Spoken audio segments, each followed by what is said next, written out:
What is up, mentors? A collective. Have you heard the term pyramid scheme, network marketing?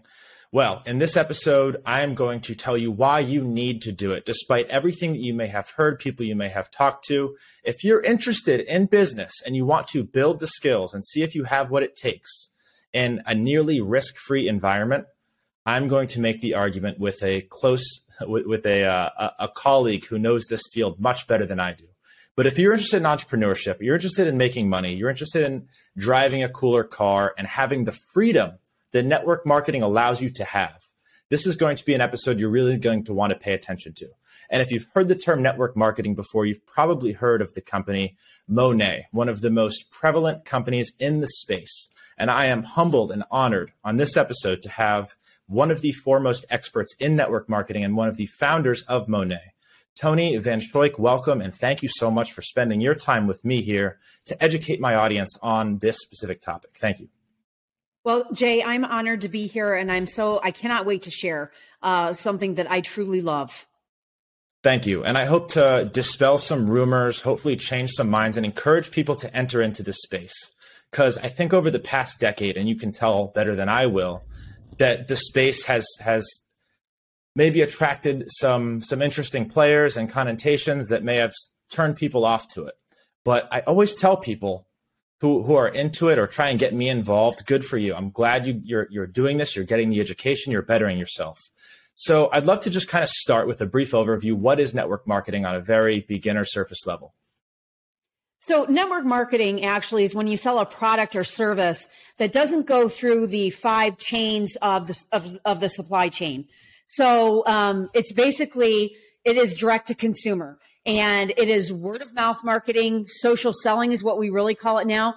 It's no longer direct sales or MLM or even network marketing because of our social media platform. So it's really about social selling. But it's when someone can take the time that they do have, which we all have plenty of hours in a day, if you work it strategically, taking those hours and investing something into a business that, yes, will it make you more money? 100%. But there are a lot of other advantages about network marketing that people don't learn until they actually are in doing it, such as the personal and professional development, such as the relationship capital and the building of know, like, and trust.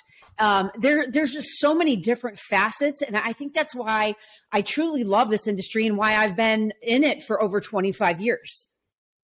And I think it's one of the only things you can kind of sign up for and get a crash course in entrepreneurship, because everything else in the entrepreneurial space is very much be resourceful, figure it out yourself, get your own education. No one teaches you how to be an entrepreneur. Within network marketing, I found that they do. And that's really unique and interesting.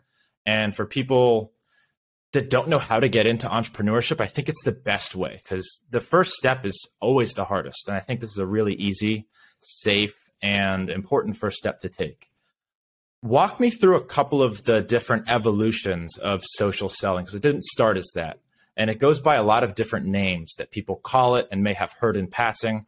So I'd love to talk about some of those names, because people might know what this is or have heard of it, but may have called it something different. So if you could educate us a little bit on that, that'd be awesome. Yeah, and this industry has had quite the history. And actually, many of you know Avon. They were the first really direct selling company out there. It's been around for over 100 years. But, the two main really, household names that come to mind are probably Mary Kay and Amway, right? Two huge companies. They've been around for decades and decades and decades. And it really started because we didn't have anything else but face-to-face or the telephone at the time.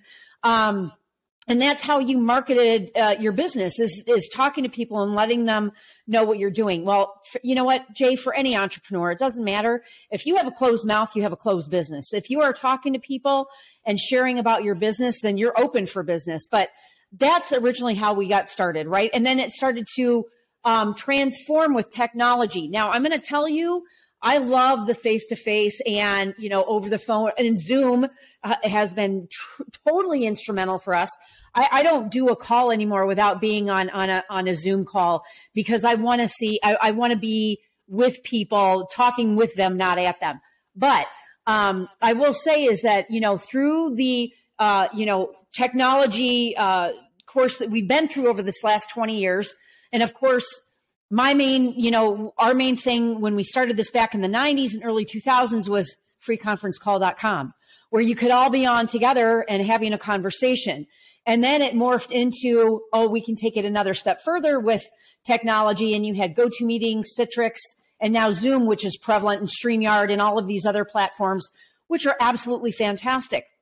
But what that also allows you to do is that as social sellers and being on social media, being social face-to-face, is that it makes it much more simpler to really work this business across the globe. And from, this phone right here, 95% of people are doing everything from their phone now. So technology has been a major player in it. It's helped us to scale, but at the same time, it's also been a great way to spread our culture, to spread our gratitude, to spread our service.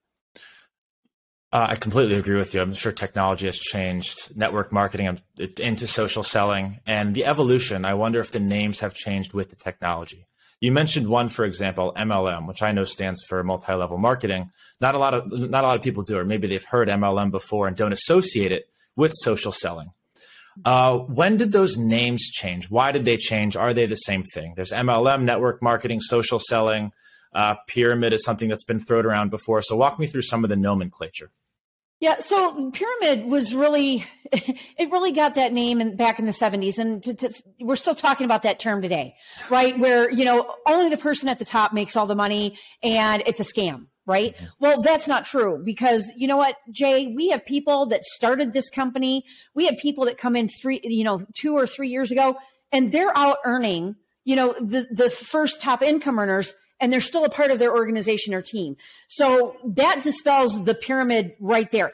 And, the other thing is that it had a very high cost startup where, now companies that want to provide value and really want to help everybody, no matter what economical place that they're in their life, that your barrier to entry to have a turnkey business is a mere few $100s.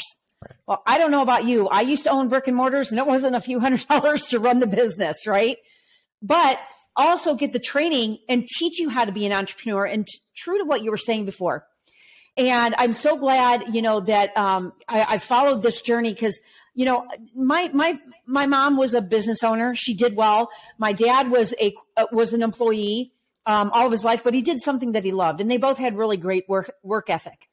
A lot of times what people think is that you start up something like this, that you're going to talk to 3 or 4 people and you're going to make all of this money. Well, that's not true, right? It's a process. In anything, it doesn't matter. And probably with technology, it's probably shortened the 7-year span of becoming an expert into something into maybe 3 or 4. But when you're coachable, when you study this industry, you can be very successful. Now, in terms of what you're saying, MLM, direct sales, network marketing, it's all about your network, right? And people go out and they network all the time. You go into your coffee shop, you go to a chamber meeting, you're even out and about doing life, but doing business during your life. You're still talking to people. You're giving recommendations on great restaurants, or, a great massage therapist or a yoga teacher, whatever the case may be. Not only that, you market yourself to your own family. So it's really about sharing something that you love, but how it's evolutionized is that, do we still do face-to-face events? Absolutely. But we're all about having fun, right? Because we need to have a little bit more fun in our lives. But the great thing is that there is we do have a structure. We are duplicable. In a lot of industries and technology, you can't say that. It's just somebody who's figured it out, right? So I truly feel with our innovation and, really at that social selling platform that we're at now, with face-to-face meetings, with Zoom, with social media, is that it's about the innovation, about you teaching and also pivoting, because, especially when we were in lockdown, there were a lot of people that had to pivot. Is that companies that are forward thinking and, and I will tell you, being that I've been in this industry for as long as I have, knowing and buying and diving into other companies that are playing in this space, is that you really have to be on the forefront of that innovation. And so there are some companies that are not even on social media yet. Well, you know what? You're doing yourself a disservice, because that can probably be at least 50% of the revenue you're bringing in. So I think that's really, in a long-winded version, that's really where we have evolved. And I think it's beneficial to piggyback on what you just said in terms of how it's kind of a turnkey opportunity for people to come in at a very low investment, as opposed to most businesses, which are usually a pretty heavy investment. If you're going to start your own company, it's a lot of risk. Typically, you're putting down almost everything that you have, freeing up your time to go all in on something. And if you're not educated and experienced as an entrepreneur, you have a very high chance of failure. I think the statistics are like 90% in the first 5 years fail. And I think that's why network marketing is such an awesome opportunity, because it's literally handing somebody the business. And obviously, if you're not dedicated, you're not going to put in the hours, or you're not very good, you're going to fail at network marketing just like anything else. Now let's talk about if you are dedicated and if you are very good. What is the business model? What is the earning potential as a network marketer? Well, you know, I personally know and mentor with people that have made 9 figures in this business. You know, with companies that have been established and around longer, which is a great thing because it shows you what's possible. With our growth trajectory that we have in our pay plan, and you know, the one thing that really attracted me is that the products were absolutely phenomenal. Playing in the clean, non-toxic space, plant-based products. That was key for us, because we've been very organic and clean for many years. But it was the efficacy. So that's the first thing. Yeah. You have to have a product that you can stand behind and that you're truly passionate about. So we checked that box. Our culture, that for me was huge, is because I've been in other companies, and forgive me, with shitty owners, and partnered up with them. And, you know, they were really coming from a place of greed.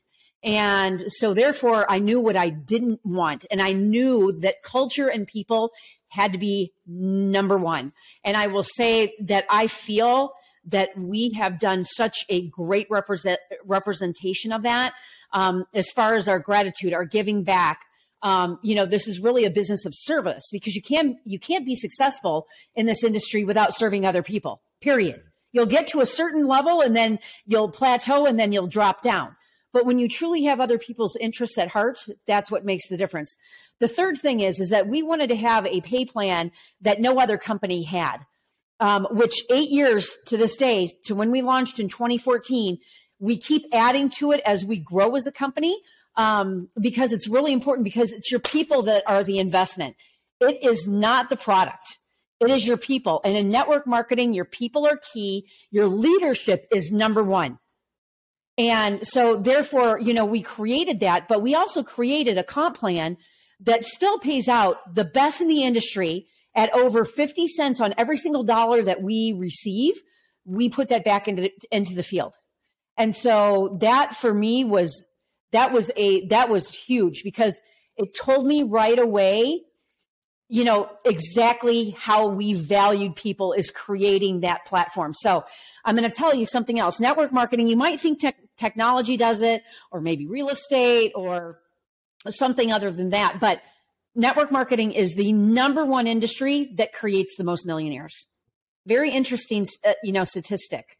And so therefore, you know, whatever company that you're looking at, make sure that you have passion for the products, the people, and the paycheck.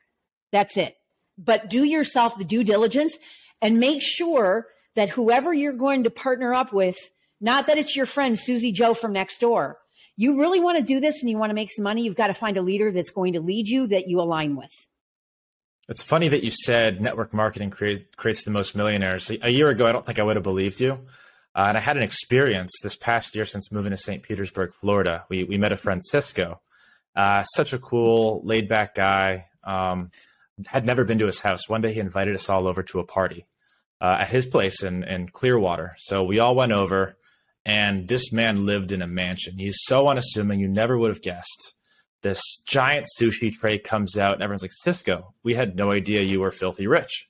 It's like, yeah, I didn't want you guys to know until I knew you were good friends. And they were like, all right, Cisco, like, you got to tell us, what do you do? And he was in network marketing, selling a ketone supplement, and he had been doing it for about 10 years and now barely works at all and is basically collecting money from the team that he's built. And it's just such an incredible thing for me to see and to validate that this actually does work for people. He didn't start the company. He wasn't one of the first 10 guys in, and he's still done clearly. I think he's doing $500,000 a year just passively right now, which I think is crazy. But it was an example for me to see. Like, it's one thing to say it for people in your company to tell other people, look how much money you can make, look at my car. It's a whole other thing to really see it yourself. So I'm letting the audience know that possibility is absolutely there. Sorry for the story, but Tony, I do have a follow-up to that. Someone who's in the top 10% coming into your company right now, and they are eager to sell, what does their 5-year trajectory look like? Obviously, they don't start off making $1 million a year. Is it a slow buildup? I'm saying top 10%, a real high performer here. What is someone realistically looking at? Okay, so let me clarify. And I love that story. And I know Cisco from being in the industry. Really? He's created he has an incredible platform, an incredible following, but that's what heart-based servant leaders, that's what they create. And so it's so funny you mentioned him. But anyways, let me just clarify your question. So are you looking at what is a 5-year possibility for people if they jump in, if they're coachable, if they're doing all the income producing activities? Yeah, not possibility, but what does like an average good trajectory look like for somebody like that? I'm sure there's standouts who have done and built incredible things, but obviously not everybody will. So the one thing is that a lot of people that come into this business model, they already have a full-time gig, right? Mm-hmm. And they are just looking to supplement what they're doing because they're not making enough to get by. I would say that's probably 40, 50, 60% of people that start in a network marketing business because they're just looking for some breathing room financially. And that's such an advantage, by the way, to network marketing, is that you can start this on the side. You don't have to quit your job and go all in like you typically do in your own company. You can slowly build this to a point where eventually, if the goal is to leave your job, you have the option to do that. That's something that it's very hard to do, starting your own company without network marketing. Right. And it is because you are wearing all the hats, mm-hmm. right? So this particular business model, the only hat that you really have to wear is, sharing this with other people and sharing it on your social media. So that takes a lot of the guesswork out of everything. You're not answering, a whole bunch of phone calls or emails or, doing your P&L. You're not doing, your social media content or anything like that. Cause, we pretty much create all of that. So it makes sense, especially for people that are, self-employed or they have a 9-to-5 or anything like that, because you can fit this into the hours that you schedule in, right? When you do your calendar blocking. And everything is already done for you. The only thing that you have to do is you have to at least dedicate. And I always say, look, if you want to make an extra, let's say just $500 to $1,000 a month, which most people are just looking for right now, you've got to give me 2 hours a week. 2 hours a week that you're doing the front end activities to make that kind of money. Okay.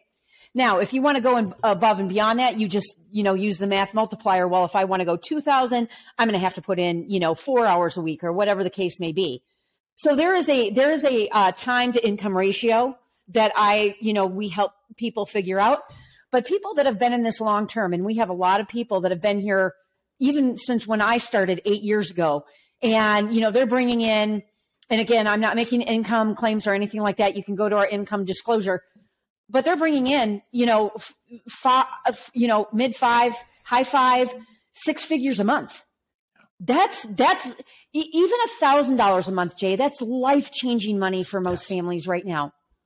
And so what we're able to do is provide them with that solution without answering to someone else. Like if you get a second part-time job, you're being told when to be there, how much you're going to make, what to wear. If your kids are sick or they have something going on, you don't have that opportunity to schedule that around, your life like you do this. Right. So essentially the hours that you put in is the output that you're going to get out. Exactly. So if you're a go-getter and you're willing to invest 20 to 25 hours a week with the front end activities, which means, actively building your business, I've had people that had started out earning their full-time income in 6 to 12 months. Wow. Then that gives you options. Yeah.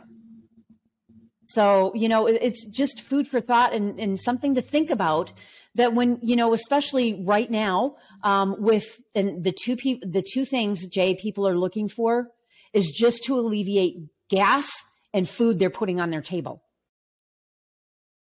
Yeah. That's costing the average family an extra. Well, I think it's a conservative number. They said $500 a month. I think it's more closer to $1,000. And climbing. So I agree. Yes. There's never been a better time to secure income in as many sources as you can. You never know when your full-time job or your part-time job could be at risk too. This is something that's under your control, which I think is really kind of an important factor and reason to get into it as well. Big pushback or question that I get talking about network marketing, I talk to a lot of entrepreneurs, is that it might not be the right fit for them because they don't have a large existing social audience or network. Is this a concern? Is this something that should deter somebody from entering network marketing? Well, I think, number one is that people are always going to have objections because of their own personal failures. And that's what I find is that most people that, we work with, they question sometimes their self-worth, or their self-esteem is not where it needs to be. So that's the first thing. Okay. So we really lock arms with people, and just helping them get through that initial fear. Okay. I think that's a fear. It's a fear. It's one of those things where people are like, well, my network isn't big enough. Well, you know what? On average, just from us living life until the age of 30 years old, on average, 500 to 700 people just face to face without social media. Right. Okay. So the one thing is I think that is, just an objection. And when we sit down and we talk about the amount of people that we know, and we start breaking that down and we start going through their list, they know more people than they think that they do. What I think is that they're quantifying is how many people they talk to on a daily basis, because what we do is we totally kind of reverse engineer that. And you know what, we're going to start, just checking in with people, really start building those relationships. And even if they haven't talked to people in a long time, do not go send them cold spammy messages if you have not talked to them or you don't know them that well. That's for me, that's shady, right? People will do business with you when they know, like, and trust you. And when you've put that emotional currency in their deposit. Right. Okay? I've purchased products from network marketers. So I agree with you. And there's some really great ways to approach it and to do it. And what happens is that, this industry, because, a lot of companies don't have the training and they don't have the platform that we've created, and they just kind of sign up people and say, okay, go talk to all your friends and family. They don't give them tools. Yeah. Regardless, and I don't care if you've been in this industry before, you still have to have tools. Yeah. You have to know what to ask, how to ask it, what are the best, possible things that you can do. And so therefore we start right from the beginning on what do you say? And don't go out there and put sales ads up on your social media. That also looks tacky. So we have a systematic approach.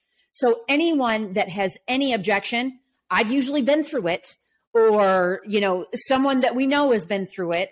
And, here's how we overcome that objection. So we do trainings on all of this.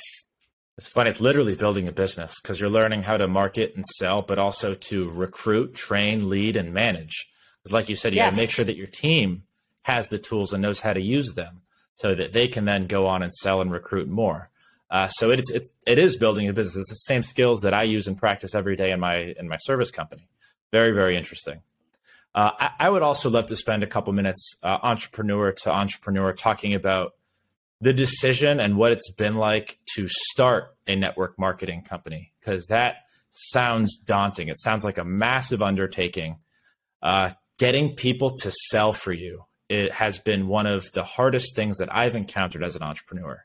And you do that at scale in a way that is not even comprehensible to me. So what initiated kind of that thought that you needed to start a network marketing company? Well, you know what?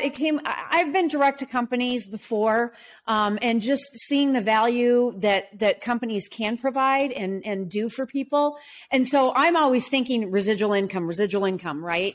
But also service-based. And, I've learned from many successful people that have been in different industries, but they're all service-based driven. And so that's one of the things I really think that we've been able to do as an entrepreneur is really provide that value without making the sale first. Don't look at it from, ooh, what can they give me? What can they give me? It's no, what can you provide for them? Find the problem and you be the solution provider. So I think in, also another roundabout way is that most people are not taught entrepreneurism all the way through school. School's not designed to do that. Not at all. Many years ago, when I was in high school, we had a basic class that every single person had to take, and it was called business math. It's where they taught you how to balance a checkbook. It's where they taught you how to budget. It's where they taught you how to spend less than what you make. And so those concepts we really don't see anymore. And as far as being a business owner, because teachers are not business owners, right? They're employed by your tax dollars. Right. And so the great thing is that I truly feel that we teach people skills that they were never taught before. And so it gives them a different outlook on everything that they're doing, as long as they're open to it. So I hope that I answered that question in a roundabout way, but I definitely think that anyone that is looking at, if you have a big dream, a big goal, I don't care what it is that everyone should be in a network marketing company just because of the principles that you're going to learn. I agree with you. So in a way, you went into this to teach and impact as many future entrepreneurs as you possibly could. Yes. I love that. Yes. And I mean, it just comes through. I mean, even being present, like I just went live on Instagram earlier, and I'm talking about how leaders are built. They're not bought. Yeah. Right. Because we see that happen, not just in my industry, we see it happen all over. And if that leader or that person that's delivering the message doesn't have the passion behind it, you can tell how unauthentic they are right away. Absolutely. And man, just to kind of piggyback on my questions and curiosity, it seems like in order to have a successful network marketing company, you need a lot of pieces to align really perfectly. I think with a shitty product, there's no chance it'll burn out. And I've actually noticed all of the products I've ever purchased from network marketing companies are premier products. They're excellent. Mary Kay is the one I'm specifically referring to, and I've got a fun story for how I was sold on that one in a little bit. But product needs to be on point, and correct me if I'm wrong. Culture needs to be insane. You need people highly motivated and enthusiastic for the company, for the culture, for the product. And then systems need to be dialed in and outstanding. Getting those three things right is an insane accomplishment that I'm sure the listeners can't appreciate. Even I can't fully appreciate. But walk me through the stages of building those things. Did you fumble? Did you get some stuff wrong? What have been the secrets to building this to where it is today? I still get shit wrong to this day, but I think it's a process of trial and error. So I knew that we were a startup, because it was my third startup that I had been with, that we had to have systems in place to keep it duplicable. And that is where many industries, not just social selling and network marketing, fail miserably, is because they don't have systems. So we created that very quickly and just had something where we could share. And I say the opportunity is the biggest gift, even though we have the best damn shampoo on planet Earth. But the opportunity is truly the business because of the power of it. But we had to have something in place, a script where people could share. People could share, here's what you share about, this product if you love it, this product if you love it. And even though it was bare bones, at least we had something that we could say, here you go. This is exactly what you say. And then give it to them. And I say, make it your own, put your own twist on it. But, here's the fine line bullet points. We didn't really have a whole lot when we started, because you're bootstrapping when you're brand new. We didn't have what we call Monat University now. We didn't have our training facility. We had a really small corporate office in Doral, which is right outside of Miami. And now we have this massive, I think it's like 2 acres now, where we have our home office and our warehousing and everything, and where we formulate the products. But, back then we didn't have any of that. But what we did have is that we did have the culture, because I knew that, because one of my favorite mentors, John Maxwell, says, and this is my favorite quote of all time, culture eats strategy for breakfast. So we had that from the get-go. And, like I said, the product has to be something that you are going to stand behind 100%. There can never be any waiver. So, with that, and then our systems developed, and we tried and we failed, and we tried stuff and then it didn't work. And then we tried stuff that did work. And so, but that's what we kept our core at, simplicity, right? So, the one thing is that this business, it's no business is ever easy, but if a business is simple, then that's going to make so much more success for people. Mm-hmm. If the business is confusing or it's complex, the mind shuts down and says, no, I don't want to have any part of that. So we have a simple 5-step process, and then we just lather, rinse, repeat over and over and over again. And that's truly what we've really kept it to. The only thing that I will say, Jay, is that social media is a little bit different. That can be a little bit daunting because there are so many different platforms, so many different, hey, let's do a live, let's do a post, let's do a reel, let's talk, Yeah. So I always say, you know what, pick one that you like, and that's where you're going to concentrate on, because that's only going to help you in your business. The social media is a tool for everybody, and it's free. So you got to be doing the do on social. But the great thing is that, I have created systems where, if that's not their strong suit, well, here you go. Here's your 30-day social media calendar. Boom. Here is, 15 ideas on reels. Just make sure that you pick the popular trending music. So we always really try to be on point with technology and be on point with innovation. I love that. And I'd like to tell a short story and then ask a couple more questions. Yeah, this is your Mary Kay story, right? This is the Mary Kay story. So I moved into a very nice building into Orlando. It must have been 3 years ago. And beautiful woman in my building, saw her all the time, saw her driving around in her pink Escalade. And we built a relationship. We were working out together sometimes, talking shop, talking business. I knew she was doing something with Mary Kay, but I had very little experience and knowledge in network marketing or what Mary Kay was. I had no idea that Mary Kay even existed or that they were a skincare brand. And then about 6 months go by, and she asked me if I wanted a free facial.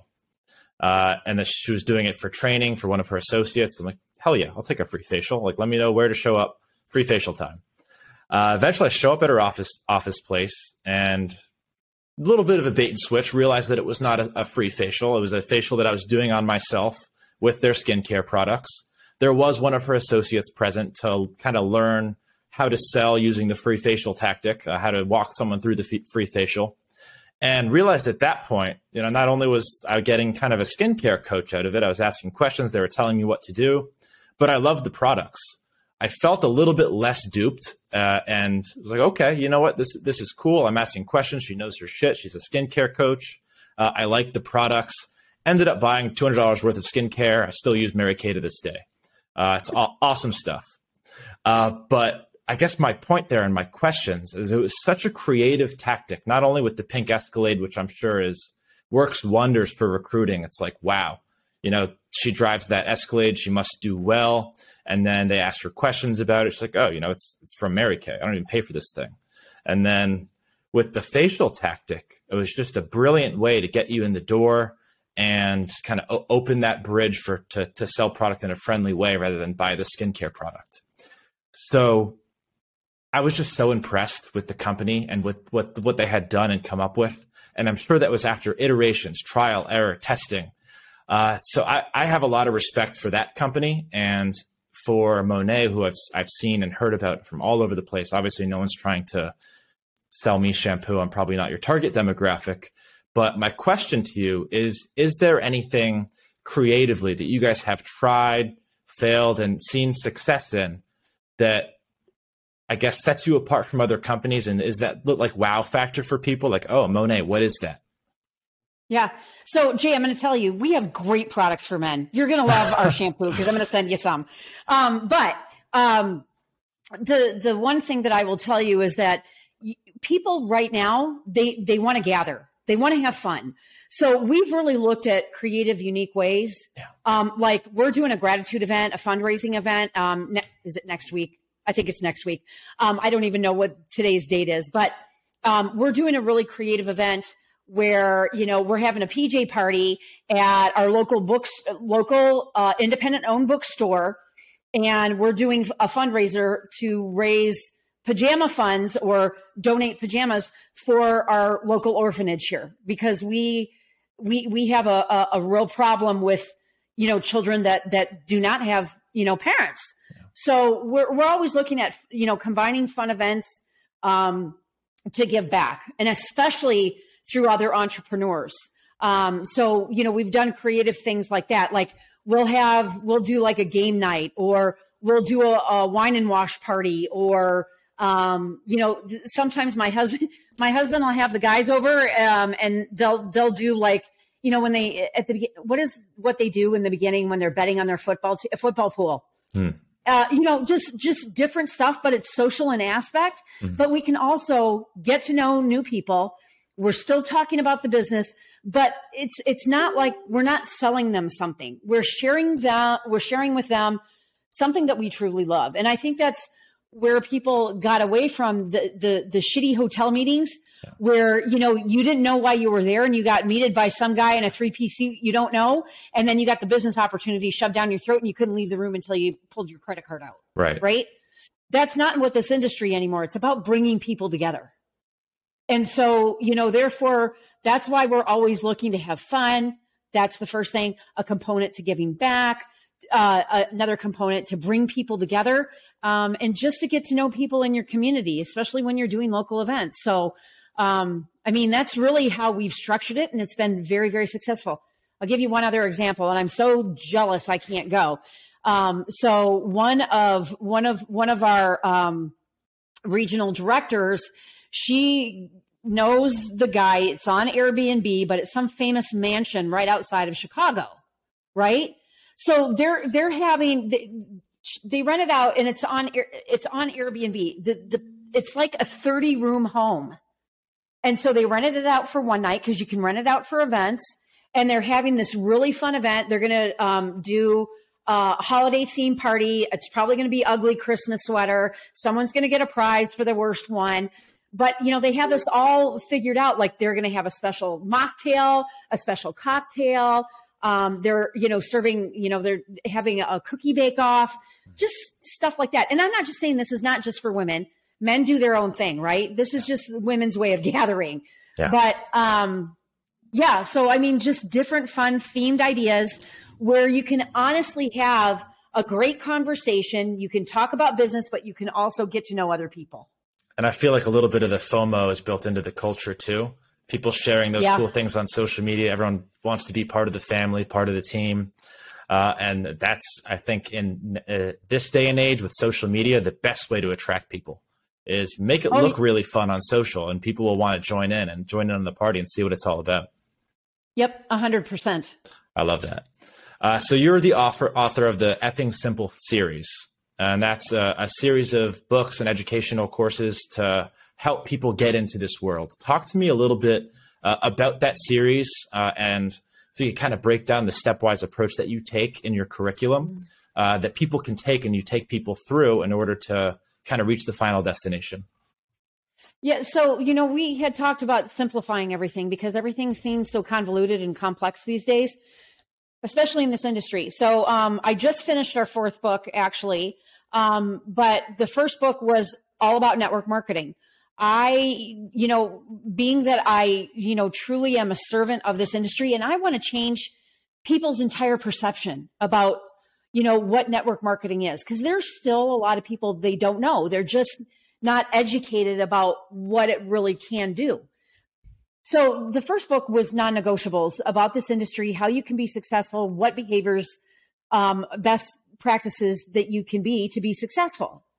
And through that platform, and the reason why I called it effing simple is because, there's a lot of other people that have used, that one 4-letter word, which I'm not, there's an orchestrated time to drop a good F-bomb, at any cool time. On this but show. Anyways. Feel free to drop one if you need to. So I wanted to take something that was memorable, but still really represented, who I was, being that, we had, done this. We had built the coaching platform. We had built the speaking platform, but also too, all of the lessons that I've learned about just making things more simple in business, in your life, in leadership, tools that people can use to be more efficient. And so that's where this whole platform started. And so that's it's kind of taken on a cool life of its own, which I had always envisioned, because my big dream is like, man, if I can be successful enough, I can just self-fund my own book. And that was always a big dream of mine. And so that's what we did. And so the first book we released, it'll be our 4-year anniversary in 2 months. So I try to keep coming out with a book a year, because technology is forever changing, or, I'm in the College of Lifelong Learning from people that are more successful than I am. So I take a lot of things, what I learn and I apply them. And then I just want to get it out there to as many people as possible. So that's where effing simple came from. The idea is that it would still catch people's attention, and I would probably offend a few people, but that's okay. And what can people expect to learn in that one? The first series, effing simple. So the first one is all about network marketing, and it's even for small business owners, non-negotiables. And I really talk about, the 4 income producing activities for any business. And then also too, that book is written like a workshop. So there's areas that you can write in the book. You make it your own, and it's really great because it peels back the onions of things that you're doing or not doing that are not serving you in your business. So that was the initial first book, which I need to revise it again because technology has changed so much in the last 4 years. But that was our first foray in it, and it's still to this day. I don't think there's really been anybody else in network marketing that's written a book that's, I want to say in the last 4 years, I haven't seen one. So you have books like GoPro, Beach Money by Jordan Adler. There's, oh my gosh, Sarah Robbins wrote I can't remember the name of her book, but she's a multi-millionaire in Rodan and Fields. But there hasn't been really a lot of people that have written about our industry that's current. Right. So one of the things that you have to do is you have to remain relevant. Yeah, absolutely. What about the other 2 books? You got effing simple, You Do You, and then effing simple leadership. Who are those for? What do those teach? So You Do You is being the best version of yourself. Mm-hmm. Okay. But there are, again, I try to keep it to 4 or 5 key activities that you need to do daily to be the best version of yourself. Doing your devos, doing gratitude, making sure that you're checking in and following up with people, seeing how they're doing, those types of things. And also too, self-care, man, that's a big one. Self-care. I mean, it leads to self-esteem, to self-worth. So that's what that book was focused on. And then my leadership book, and this was really difficult to write, but what I did is I took, 5 other women that impacted my soul, that needed their story told, and I got their story down on paper. And they've been women that have been incremental in my life, and realizing this is also, it's been women that have impacted me over the last 10 years. Amazing. So, you were able to sit down with them and get their story? And it was my favorite thing to do, walking them through the process of becoming a published author. And it was really, really cool. That is cool. And that's one of my favorite things about a podcast, right? I get to sit down with cool people like you and hear about your story, which is usually way more interesting than mine in a lot of cases. So thank you for sitting down with me. And then in addition to the books, you've got a course that people can take. Is that specifically for network marketing, or who would be a good fit for that course? What does it teach? So this is my first course. So the one thing that I did is I love showing people what's possible, creating that vision, creating, it's a visionary course, because what it does is you're going to have to think, it prompts you to think forward, and what does your life look like 10 years from now? Right. It's the 10-year visionary path. And I didn't create it. I just said, oh, this is a great idea. How can we Tonify this? And so I do these leadership weekends. I actually tricked out my house, and I'm sitting right now in our conference room and it's actually on our property, but I teach a whole 1-day course on this.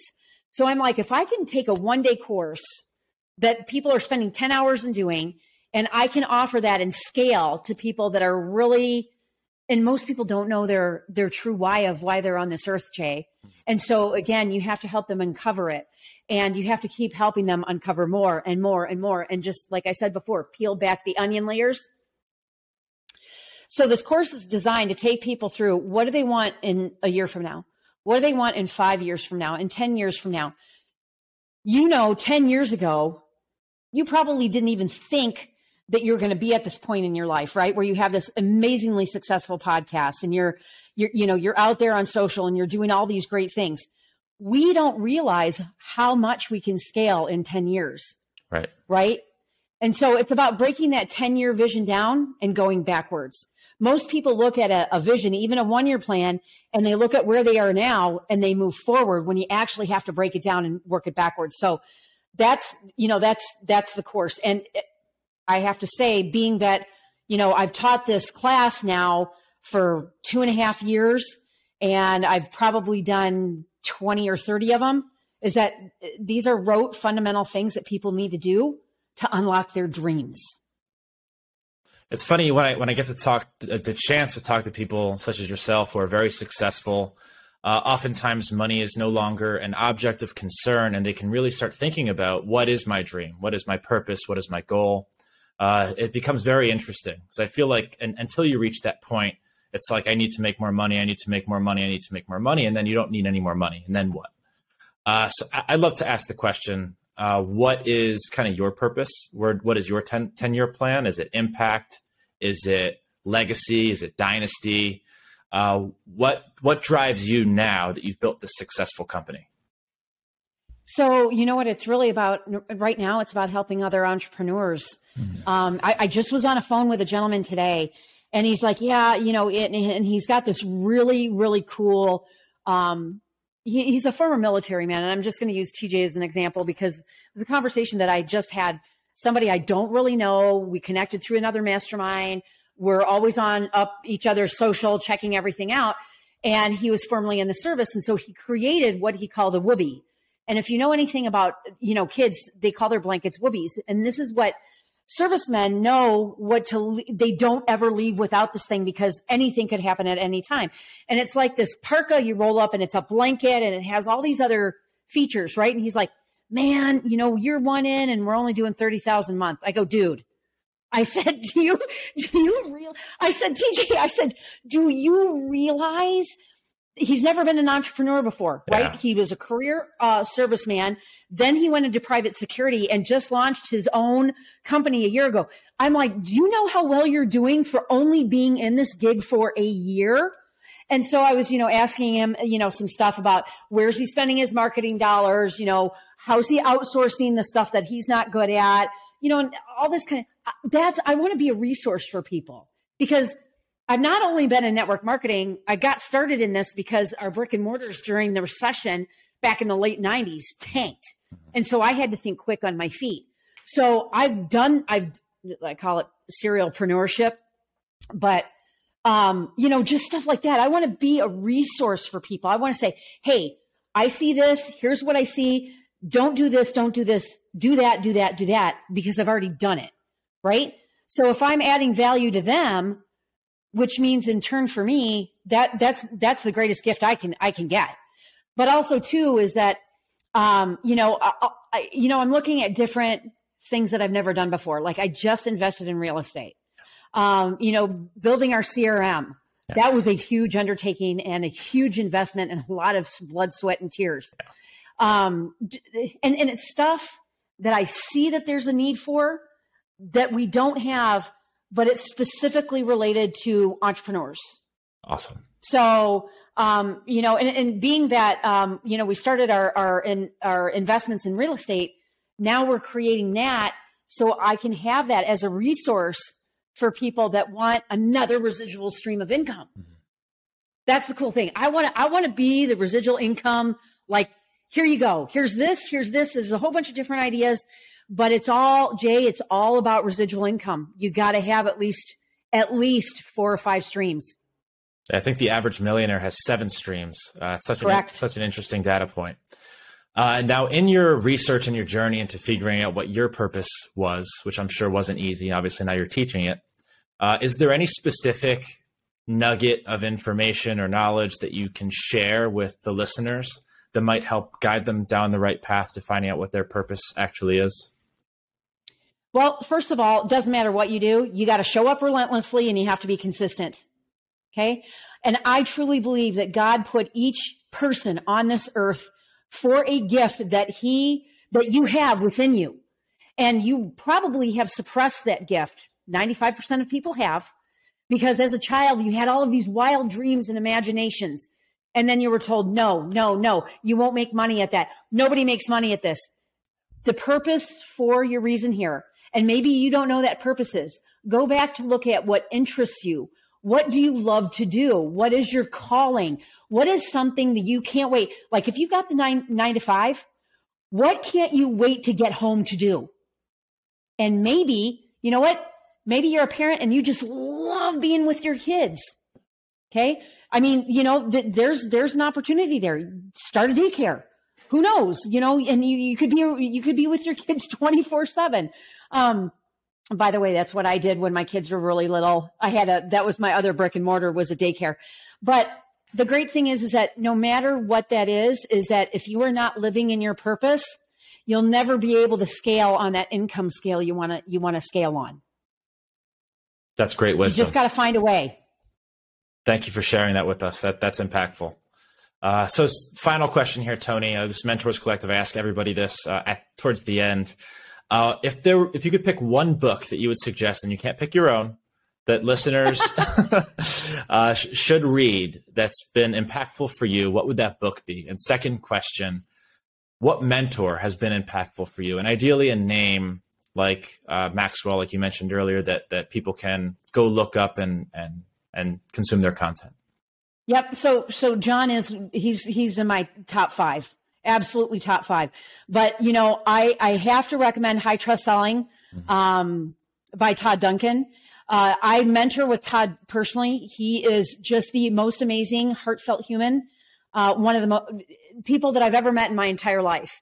And I actually met him because we had him do some work for Monate and then developed a personal relationship with him.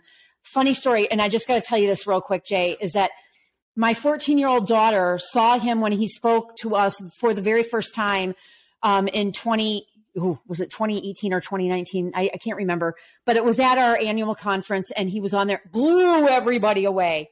My daughter at the time was 9 years old. She's sitting there taking copious notes, would not budge from her chair. And after Todd got done speaking, we went up to go to the restroom and we ran into him going to the restroom. He was walking back from stage.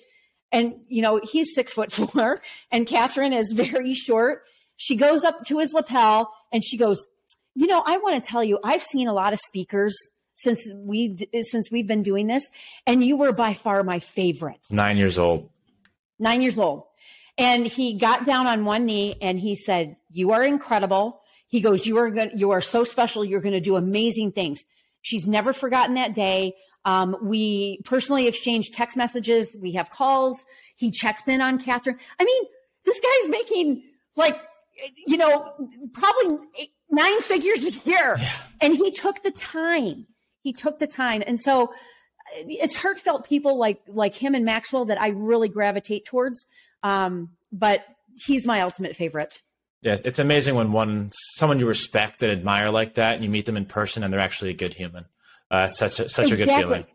It is. Well, it really is. And there's a lot. And then the number one book would be High Trust Selling by Todd. High trust selling. That's not one I've heard yet. So excited to dive into that and add it to my hopefully audiobook list.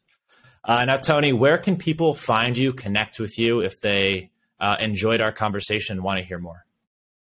So I love to connect on Instagram. I'm at Tony Vans, VANS, at official on Instagram. And then also, too, if you guys want to receive my newsletters, get the free ebook, just go to www.effingsimple.com and just say, yes, I want my free ebook. And it's a really great collective list of 5 high-level business tips.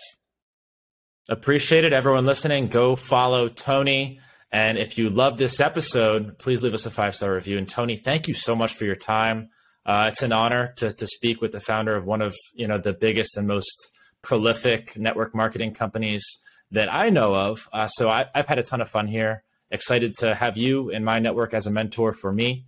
And thank you for taking the time to share with my audience. I know everyone got a lot of value out of this. Thank you. Thank you so much, Jay. It was a pleasure and an honor.